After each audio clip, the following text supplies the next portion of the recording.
Welcome to my mommy's podcast. This podcast is brought to you by Good Culture. Good Culture makes amazing cottage cheese. I know. Not necessarily two words you'd put in the same sentence on an everyday speaking, but theirs is awesome, I promise, even if you don't love cottage cheese, because I used to not. Basically, it's naturally fermented cottage cheese, so it's free of gums, fillers, and nasty additives, and it's packed with probiotics. And because it's made naturally, it doesn't have that weird mouthfeel that a lot of cottage cheese has. So I use it all the time in cooking and smoothies as a substitute for other types of cheese, or just as a meal on the go. You can find it at Whole Foods and many other grocery stores, and it comes in yogurt-sized cups too, and those are perfect for a meal. So check them out. It's Good Culture, and they're available at many grocery stores. This episode is brought to you by Organifi, and I'm so excited to finally tell you about them, because here's a confession. I have known about Organifi for a really long time, and even though so many of my friends and experts I trust rave about them, I never tried their stuff until recently, because I thought, first of all, how can it actually be that good? Well, I tried it, and it turns out that not only is it that good, it's better than I expected. Organifi has green juice, red juice, which is an antioxidant red drink, and it's delicious, and a golden milk turmeric drink, along with a plant-based protein. Everything they have is completely organic, and they all actually taste good, unlike a lot of other green drinks and protein powders. I've especially been loving their red juice lately, especially at this time of year for immunity. It tastes amazing, and it has a blend of antioxidants from strawberries, cranberries, blueberries, pomegranates, and they also add in beets, cordyceps, reishi, rhodiola, and a lot more. So this particular blend is formulated to increase energy, boost metabolism, and reduce factors that lead to aging. Their green juice is minty and delicious, and I noticed it has almost 800 5-star reviews. You can check out those two products along with their whole suite of products and save 20% just by being a listener of the Wellness Mama podcast. Go to Organifi.com/Wellness Mama. That's ORGANIFI.com/Wellness Mama and use the code Wellness20 for 20% off. Hello and welcome to the Wellness Mama podcast. I'm Katie from wellnessmama.com, and I'm here today with a living legend. Alejandro Junger is the New York Times bestselling author of multiple books, including Clean, Clean Gut, and Clean Eats. And after training in internal medicine in New York and completing a fellowship in cardiology at Lenox Hill Hospital, he also studied Eastern medicine in India, and he now brings the wisdom of Western medicine and Eastern medicine together in his unique approach that has been touted by celebrities and other doctors that I highly respect. And I'm so excited to jump in. Dr. Junger, welcome, and thank you so much for being here. Thank you for having me. Well, in researching for this podcast, I came across the fact that you are from Uruguay, if I've researched that correctly, which is one of my favorite countries. I haven't been there, but it's a country I've read quite a bit about. So if you don't mind, I'd love to start there, because I truly believe that we can learn from every culture and every place so much. So I'm curious if your time in Uruguay has had an impact on the way that you practice medicine or on your adult life, or if there are things from the way of life in Uruguay that you think we can learn in America. Well, I don't know that we can learn about the way of life in Uruguay now a lot, because we've imported a lot of the bad things that happen in America, like fast foods and processed foods. But at the time when I was growing up there were no supermarkets and there were no processed packaged foods. I used to go to the farmer's market with my father, and he used to teach me how to choose fruits and vegetables, and we knew the people that were growing them. There were no chemicals used. So that's really how I grew up. And then after medical school, I moved to New York, and I was fascinated with the supermarkets and all the packaged foods that you can put in a microwave oven and have a dinner ready in 2 minutes that took my mother 8 hours to prepare in Uruguay. And basically I started getting sick. I didn't know it was from the lifestyle, right? But after I embarked on my journey of healing myself more naturally than what medicine had offered me at that time, I learned that, the way that I used to live when I lived with my parents in Uruguay was what I should be doing back again. I think you're right. There's so much wisdom in that. And going back to the simpler approach and just to basic real foods versus foods that have so many ingredients. And I know that now you're a well-respected expert in many things, but one of them is adrenal health and adrenal fatigue, which is something I get so many questions about. So I'm hoping you can really shed some light for us. But to start, for anyone who isn't familiar, can you just give us an overview of what the adrenals are and why they're so important to the body? The adrenals are little glands that live on top of the kidneys. They're small and they're lodged on top of the kidneys. And what they do is they produce certain hormones like adrenaline and noradrenaline, and they are involved in everything that has to do with the production and the maintenance of energy levels, and also at times when you need bursts of energy, like adrenaline does for you, for different situations, like the typical fight or flight reaction, right? So that is what the adrenals are and what they are most known for. Got it. Okay. And so then there's this term floating around that I hear a lot, and I'm sure many people listening have heard, which is adrenal fatigue. So what happens when in adrenal fatigue, and what's happening in the body at that point? So when I went to medical school, we only learned of adrenal failure. When the adrenal glands stop working altogether, and that's called Addison's disease. And that's an extreme form of adrenal, not fatigue, but basically when it stops functioning altogether. But we never really looked at less intense ways of under-functioning of the adrenal glands. That actually I learned more from Eastern approaches and from functional medicine. And that was after medical school and after all my training. There are still, most traditional trained doctors still don't even compute adrenal fatigue as a real problem. But when you start understanding what it is, you start seeing that it's a world epidemic, and most people living modern busy lives are adrenally fatigued to some extreme, to some degree. You're so right, though. I've seen so many medical sources that pretty much deny the existence of adrenal fatigue altogether and say that it's only really problematic when it does get to those advanced stages. But what do you think are some of the factors that are contributing to this adrenal fatigue that seems to be on the rise so much? Well, the main factor of adrenal fatigue, as it is the same with most modern medical problems, or most chronic problems in general, is that we human beings are not living in the way that nature designed us to live. When you see animals living according to the ways of nature, to nature's design, you don't see problems like we humans suffer from. There are no lions in the wild with depression, or giraffes with autoimmune diseases, or monkeys with obesity, or rhinos with diabetes. So what happens is nature designed our bodies, our cells, our organs, and all its functions, but the design is not isolated. It's actually inserted in a bigger design of your environment and the world and the planet, right? And if you start looking at it in that way, you see that human beings, we are living in a completely different way than what nature designed, and that's why we get sick.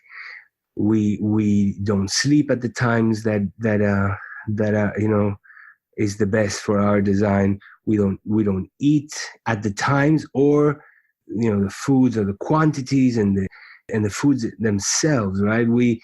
If you look at that alone, according to nature, the way that nature designed things, we should be eating only local stuff that's in season, because nature didn't invent imports of blueberries from Argentina, or coconuts from Tahiti, or or whatever it is that we do these days.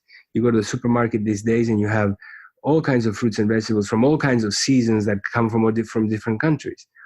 So also the levels of stress and these pressures that we put on ourselves, and our sleep patterns, as I mentioned before, all these things contribute to us basically getting exhausted. And you don't even need the term adrenal fatigue to know that exhaustion is one of the problems of humanity today, at least humanity that lives in a modern way. And adrenal fatigue is at the basis, at the physiologic basis of why we end up all exhausted.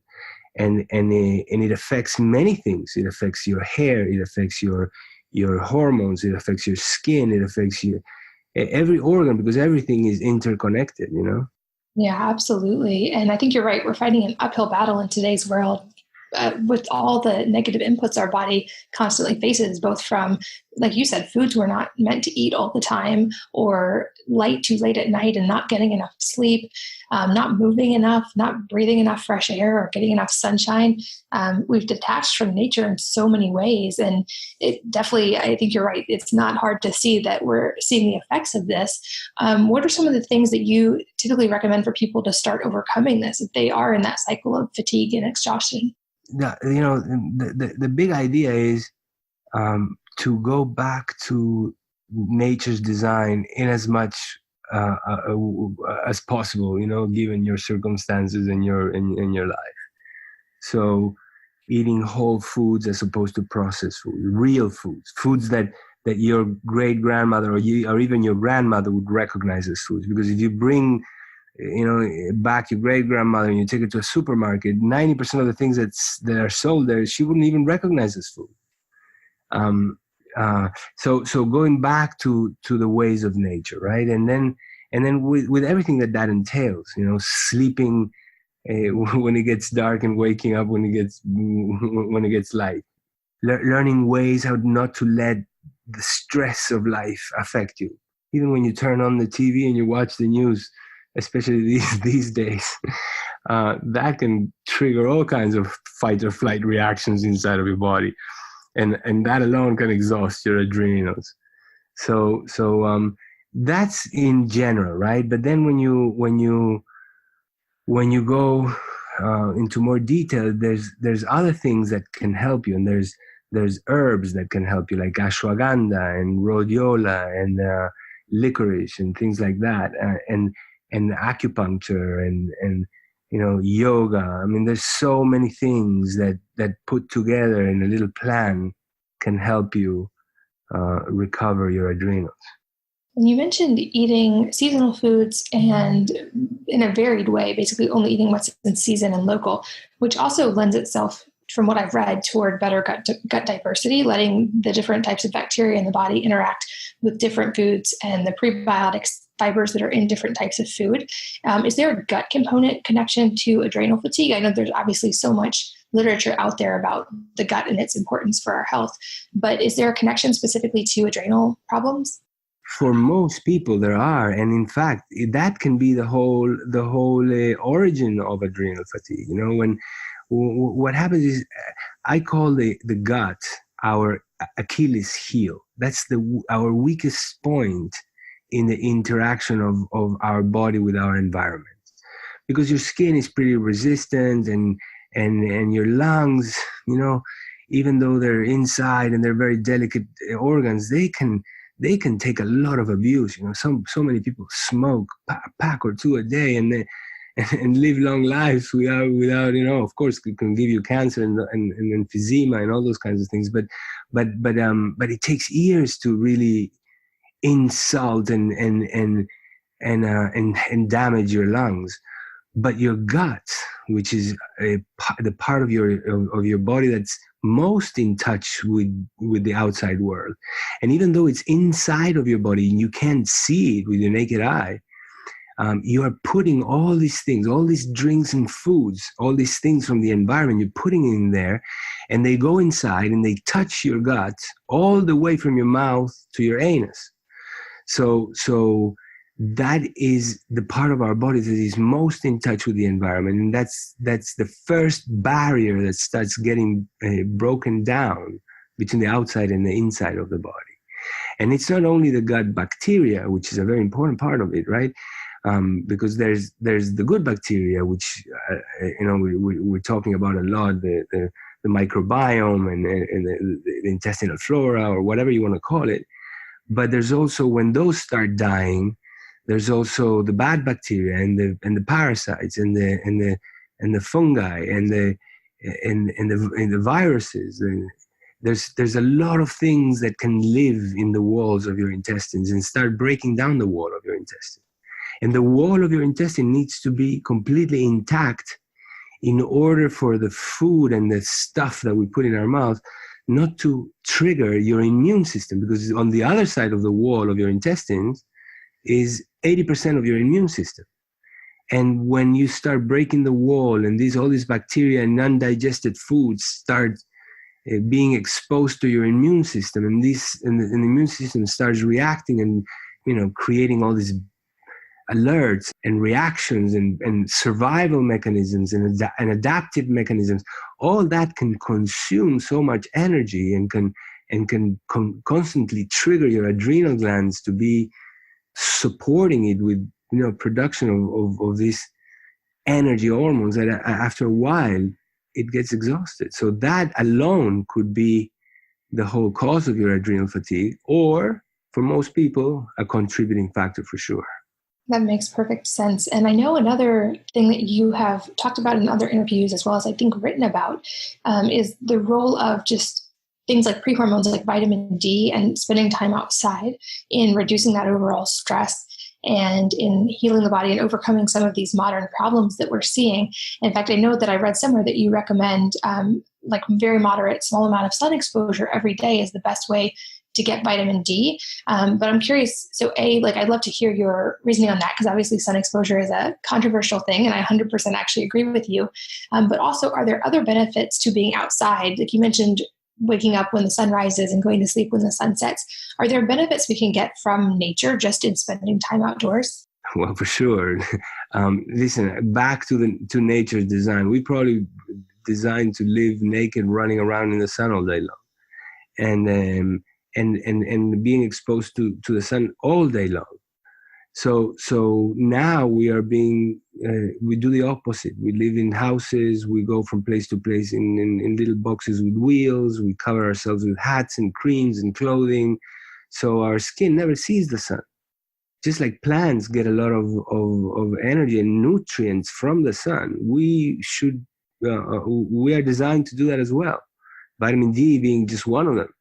And there are scientists now that talk about other effects of light in your retina and in your brain and production of certain chemicals in your brain. But let's go to vitamin D, which is the most known, which is not even considered a vitamin anymore. It's more like a hormone, and it's known to prevent cancer, to strengthen the immune system, prevent depression. The lack of it is involved is a factor in osteoporosis and the lack of the ability of the bones to absorb calcium and dementia and so many things, right? So there's definitely that benefit from exposure to the sun, plus all the other benefits that are maybe not chemical but emotional and mental and even spiritual. Every time I go to the beach, even if I exercise a lot, I'm renewed, and I see the happiness in my kids for just being carefree, running around in the sun. There's definitely more benefits that we can think of living outside and being more in touch with nature. For sure. In fact, as we're talking, I'm sitting in my office watching my kids ride by on their bikes and climb trees and spend time outside, and just wonderful to think how healthy that is for them. Just like you've said multiple times, getting back to nature and to the things that we're naturally wired to do. And another thing that you're well known for is your unique approach to cleansing using basically food in a safe way. And I feel like this is something I'd love to go deep with you on, because I think cleansing is a buzzword right now. And there's all kinds of different cleanses out there, some of which I have really serious concerns about how dangerous they can potentially be. But I'd love if you could speak to cleansing and what the different types of cleanses are and how to kind of distinguish one that is safe versus one that isn't, and why we need to give our body the ability to cleanse once in a while. Cleansing, it's a buzzword, but it's not less real and important because it's a buzzword. And it all depends on who is explaining it and how you think about it. Look at it this way. First of all, the practices of cleansing and detoxification have been around for thousands of years, and they are a part of every religion. You know, the Muslims do it for Ramadan, the Jews for Yom Kippur, the Christians for Lent. There's always some kind of fasting or cleansing in a way involved in every religion. Every spiritual giant used to practice it. But if you look at it from a body physiologic point of view, that is something that our bodies are constantly doing. Cleansing and detoxification is not something that one day you decide to do and therefore your body will start doing it. Your body is constantly doing it. In fact, if it stops doing it for 1 minute, you will die. One very simple form of cleansing and detoxification is getting rid of carbon dioxide, which is the byproduct or the waste product of cellular metabolism. Your body consumes, sugars and oxygen and burns them to produce ATP. And the waste product is CO2 that is dumped into the blood, and it gets dissolved in the blood as carbonic acid, and then it circulates in the blood until it passes through the lungs. And when it passes through the lungs, it fizzles out as CO2, which you breathe out. That is a very simple way of cleansing and detoxification, but very important. And then if that stops, if you stop breathing and not putting oxygen inside, you would last longer than if you stop taking out your CO2. So just like that, the liver is constantly doing its chemical reactions to cleanse and detoxify the body and all the waste products, not only of your internal metabolism, but all the waste products that we put in our bodies from the outside. What in functional medicine and in medicine are called xenobiotics. And 90% of the xenobiotics that we're exposed to that end up in our bloodstream are lipophilic. They only dissolve in fat. They don't dissolve in water. Now, the body, the only way, the most of the ways of getting rid of toxins is through sweat, breath, but the moist in the breath, urine, and feces, and in dissolved in water. So all these toxins have to be converted from lipophilic to hydrophilic, from dissolving in fat to dissolving in water, and that is done mostly at the level of the liver. So the liver is one of the main organs in cleansing and detoxification in the body, and that is something that we're born with, and that the body has to constantly do. So what I understand as cleansing and detoxification is not something that you're trying to get your body to do. It's something that your body is doing already, but you are just creating the conditions and giving your body the support it needs in order to complete those processes more efficiently, optimally. So, for example, the liver needs certain things, certain raw materials to be able to use for converting these lipophilic xenobiotics or toxins into hydrophilic toxins, so that you can pee them out and sweat them out. And part of those are proteins and amino acids. So you have to give the body certain proteins and amino acids in order, proteins are amino acids, but what I'm saying is you have to give those components for the liver in order to be able to do it. So there's different intensities of not turning on, but intensifying your detoxification processes. One of the most important correlations is that when you're digesting, your detoxification processes tend to diminish in intensity, because all the work that your body has to do in order to digest takes away from the energy that the body would be using in order for detoxification processes. There's so much energy available at any given time, and the body has to budget, has to put certain energy for this and put certain energy for that, certain energy for exercise and certain energy for thinking, a certain amount for detoxification, a certain amount for digestion. The more you need energy for digestion, the more you take out from other processes. Sometimes when you are digesting a lot, you cannot even think, because sometimes after you stuff your body with food, like in Thanksgiving, you can only go and sleep, because the body is digesting and using so much energy that it just gets you exhausted, and there's nothing else that you can do. So the less that you eat and the less that you digest, the more intense your detoxification processes turn on. The most intense way of doing that is by just drinking water, which is water fasting. But that is really intense. And the problem is that you are not giving the body all the substrates, all the things that the body needs, the molecules that the body needs in order to detoxify certain molecules. So you may end up in a more toxic situation. Thousands of years ago, it was okay to water fast because we were not exposed to so many toxins, and we were not eating so much, and we were not so loaded with toxins.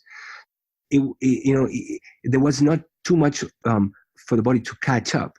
But if you go into water fasting these days, it's a different story. So that may be dangerous. It's the same thing with juicing, right? It is a little less intense than water fasting, but still very intense. And still, you're only giving the body certain nutrients. You're not giving the body any protein, for example. So juice fasting, if done in the midst of a busy life, can also be too intense for people. Now, then comes my way of fasting, right? So the way that I not fasting, of cleansing, the way that I promote it and the way that I use it as a medical tool is I decrease the workload of the digestive system by giving people substitution of solid meals by liquid meals. For example, I put people on a liquid breakfast and a liquid dinner, and I only let them have a solid meal for lunch.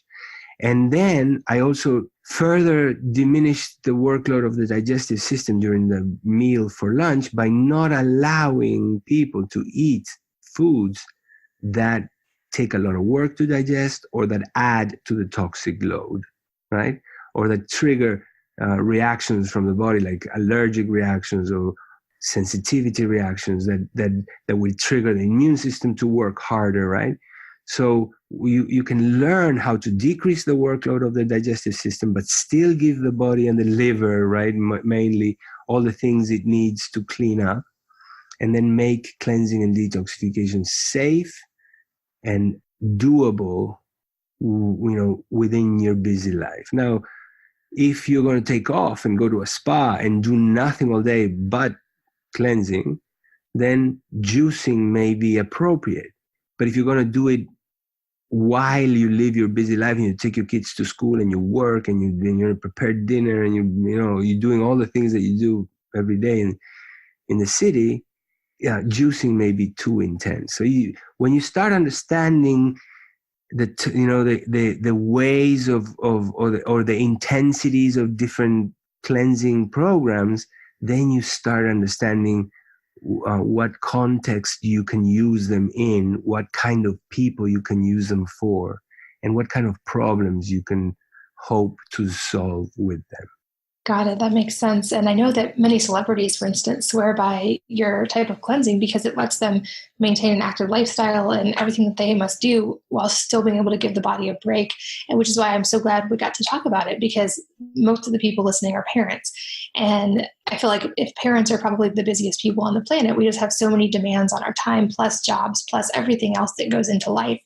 And so I like that approach, especially for people who I hear from who say, like, I would never want to fast, or I have low blood sugar, I can't fast, or all of those things. It's a way to, like you said, keep building the body with food, but also just give it a break. And it sounds like it's also a break from common allergens and from sugars and from alcohol and just things that can stress the body. And so you can kind of just give your entire system a little bit of a break to recharge. This podcast is brought to you by Good Culture. Good Culture makes amazing cottage cheese. I know, not necessarily two words you'd put in the same sentence on an everyday speaking, but theirs is awesome, I promise, even if you don't love cottage cheese, because I used to not. Basically, it's naturally fermented cottage cheese, so it's free of gums, fillers, and nasty additives, and it's packed with probiotics. And because it's made naturally, it doesn't have that weird mouthfeel that a lot of cottage cheese has. So I use it all the time in cooking and smoothies as a substitute for other types of cheese, or just as a meal on the go. You can find it at Whole Foods and many other grocery stores, and it comes in yogurt-sized cups too, and those are perfect for a meal. So check them out. It's Good Culture, and they're available at many grocery stores. This episode is brought to you by Organifi, and I'm so excited to finally tell you about them, because here's a confession.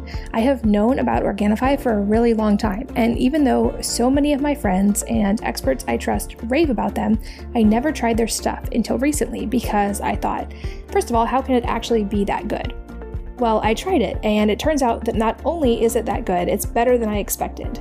Organifi has green juice, red juice, which is an antioxidant red drink, and it's delicious, and a golden milk turmeric drink, along with a plant-based protein.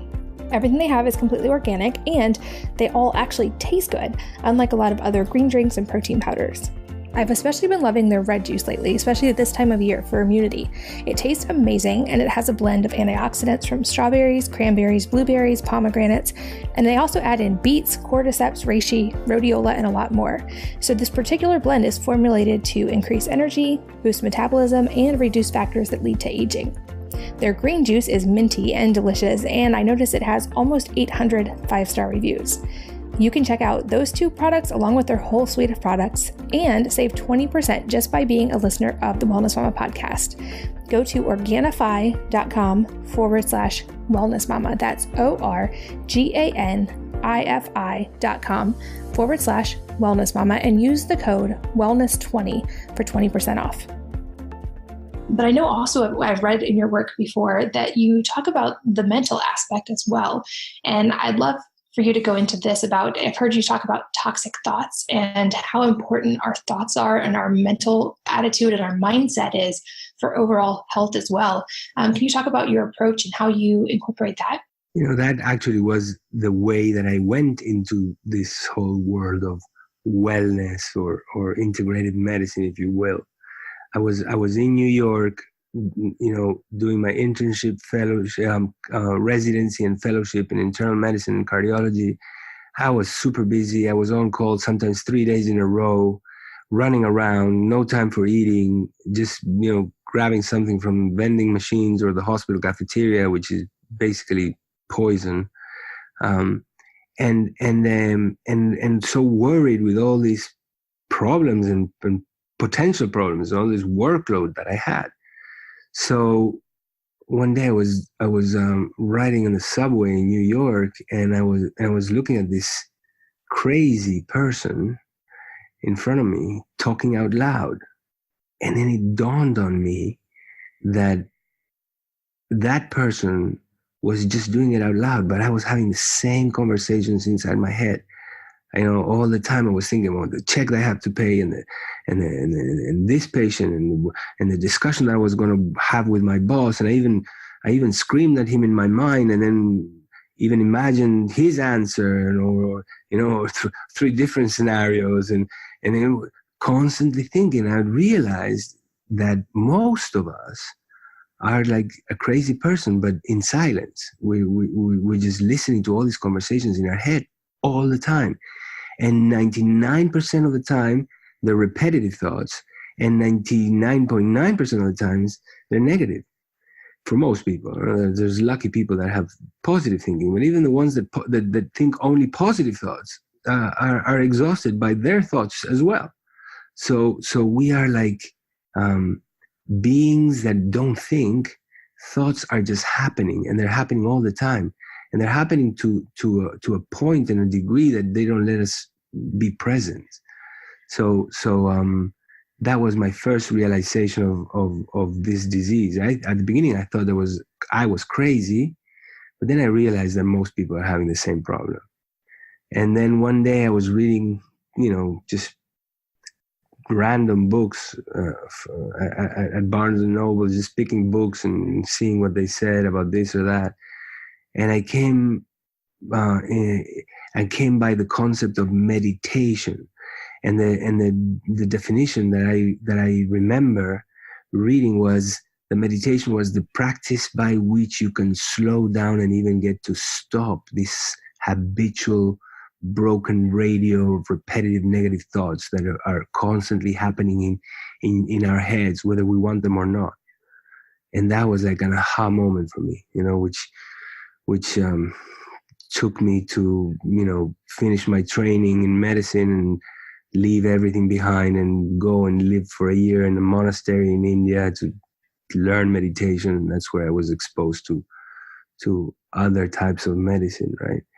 But if you think about it, that's what most people are having these days. That's the most common underlying and only now being talked about disease of constant thinking, whether it's positive or negative. Of course, negative thinking is worse, but this idea of positive thinking that everybody's or a lot of people are talking about as the solution for happy life.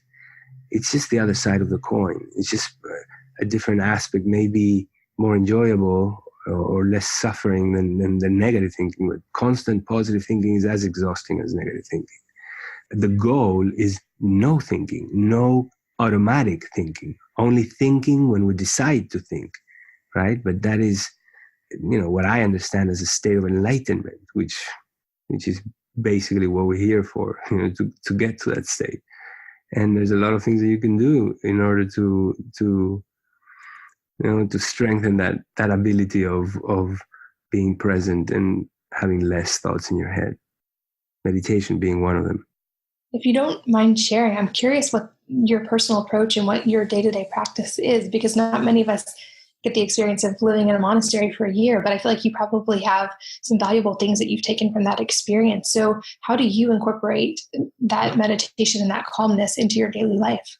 Well, a lot of people talk about sitting down for meditation and closing your eyes and, sitting down in the lotus position and but that's very hard for me, and I can't really do it. I cannot even do what transcendental meditators do, of 20 minutes twice a day, because for a lot of people, the moment they sit down, they close their eyes, that's when they really start noticing all the thoughts. Because when you're busy and you're doing this and you're doing that, you're kind of distracted. But when you sit down, you close your eyes and you start trying to meditate, people think, oh, this is too difficult for me, or they start realizing how crazy their minds are.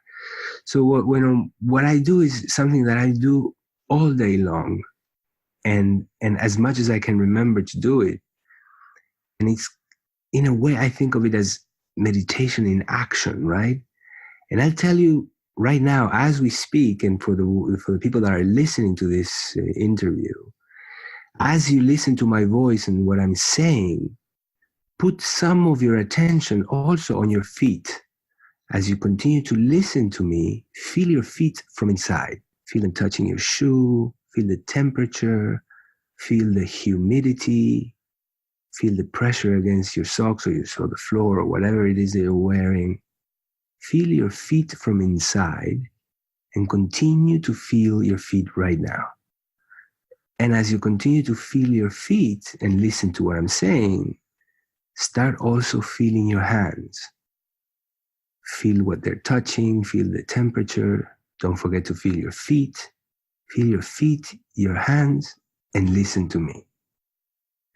And like that, what we just did, and I don't know if you noticed while you were doing it, there's a different flavor to this conversation. There's a different state that you enter, because what you're doing is you're putting some of your attention in your feet and your hands. And your feet and your hands are right here, right now, are only in the present. Your thoughts can be in the past and in the future, or in abstract ideas as we're talking about. But your hands and your feet are right here, right now, in the present. And when you put your attention in them, you are anchoring some of your attention in the present. So you are becoming more present. And you can do that in many, many ways. You can, for example, as you listen to me, listen to the noises outside. Just a minute ago, there was a helicopter passing by. Here in Venice, California, there's helicopters all day long. And then the dogs barking, or the wind, or people talking next door, whatever it is.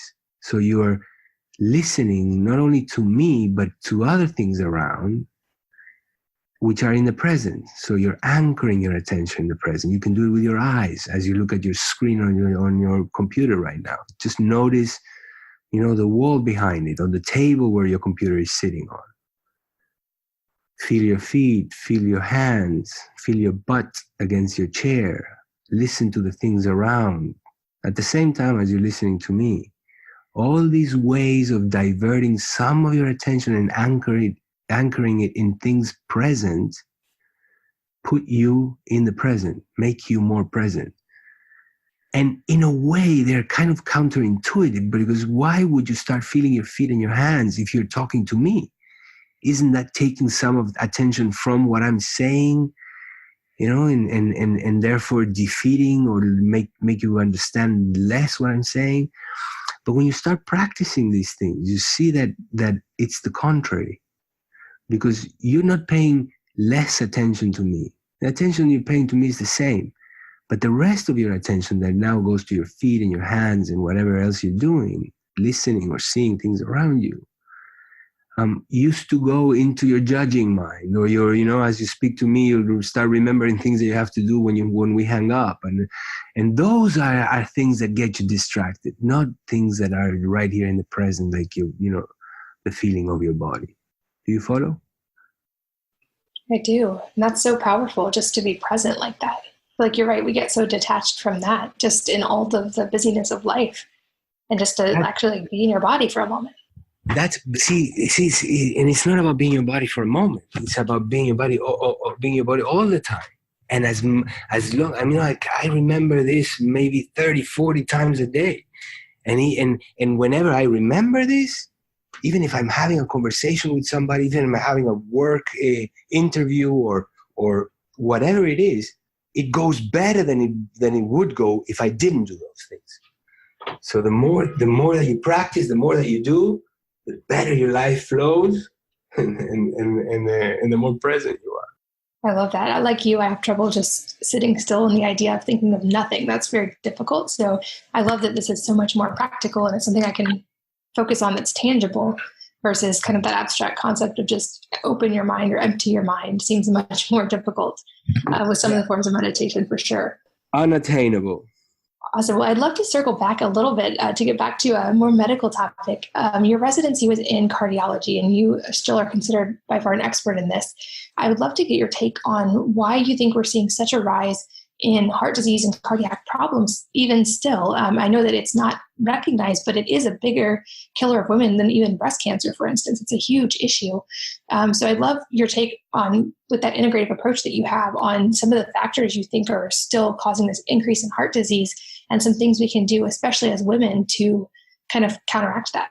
Well, that's what we've been talking about, the way that we eat, the stress in our lives, the chemicals we're exposed to, the madness of modern life. That is what the cause of heart disease and most chronic diseases are. And we can go into specifics, but but that explains it.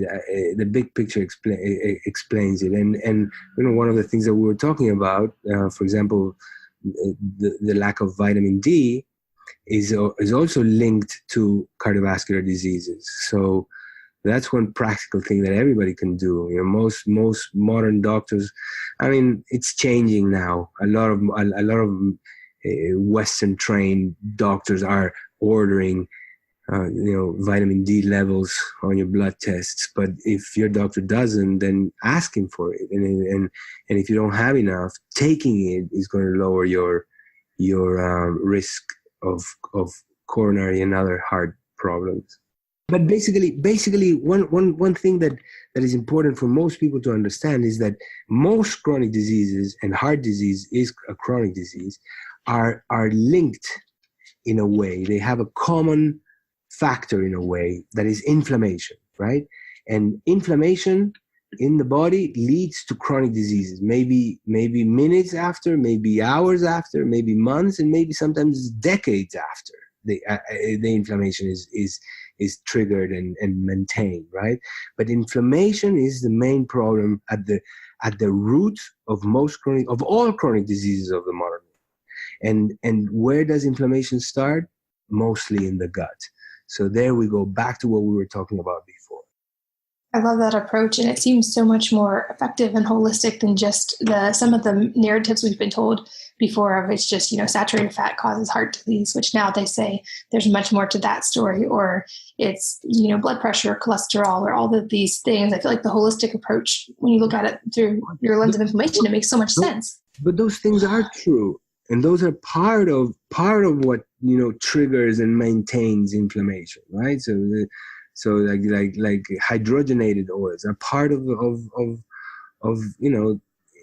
things that trigger or maintain or worsen inflammation. Smoking, and, high blood pressure and diabetes, but they're all part of the group of chronic diseases, right? Diabetes and high blood pressure and all these things, and they all end up causing, for some people, heart disease, from some people cancer, from some people Alzheimer's, right? Depending on your genetic predispositions and your individual circumstances and conditions.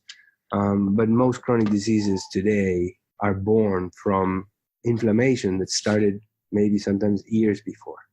That makes perfect sense. And I think there's so much wisdom in that approach. And I'll make sure to link to the things we've talked about. I know you've written about your cleansing approach and your books to make sure people can find those to go deeper if they want to really take a deep dive into how to reduce inflammation and how to start reducing these factors that we're facing in modern life.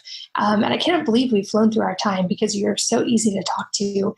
And a somewhat selfish question I love to ask toward the end of interviews is if there's a book or favorite books that you recommend besides your own that have really had an impact on your life, because I'm an avid reader. I'm always looking for new book ideas. So I'd love to hear yours.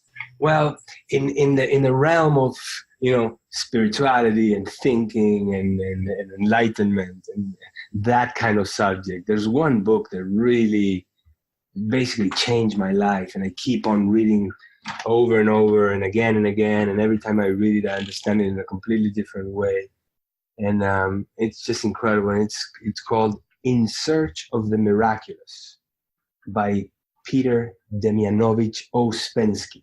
Ouspensky was a philosopher and mathematician, and he wrote a lot of books in different subjects in Russia until he met his spiritual teacher, George Ivanovich Gurdjieff.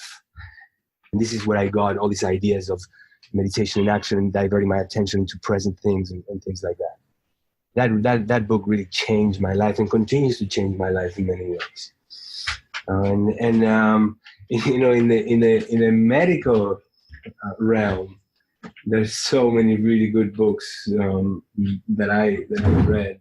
I'll tell you a new one that just came out by a friend of mine called Ketotarian, which is doing the keto diet in a vegetarian way. And the doctor is Will Cole. It's a really, really cool book. But there's so many books that are good these days that it's difficult to choose between one or another. I agree. And I have added those to my list, especially in Search for the Miraculous. That's a new one I had not heard of. And I can't wait to dive into that. And for anyone who wants... Not an easy read, but so worth. Wonderful. I can't wait. For anyone who wants to continue to learn from you after this episode is over and to stay in touch with your work, where can people find you online to learn more about you? I have the books that you mentioned out in every bookstore, and they're also an audiobook. They can visit my website at my company, The Clean Program, in which we make available the tools for cleansing and detoxification. We have this incredible 21-day and also a 7-day kit that you don't need to think about, and you don't need to juice, and everything is provided to you, the shakes and the probiotics and the herbal antimicrobials, so you can do a really balanced detox program. And that's at www.cleanprogram.com. I also have an Instagram account, Dr. Alejandro Junger.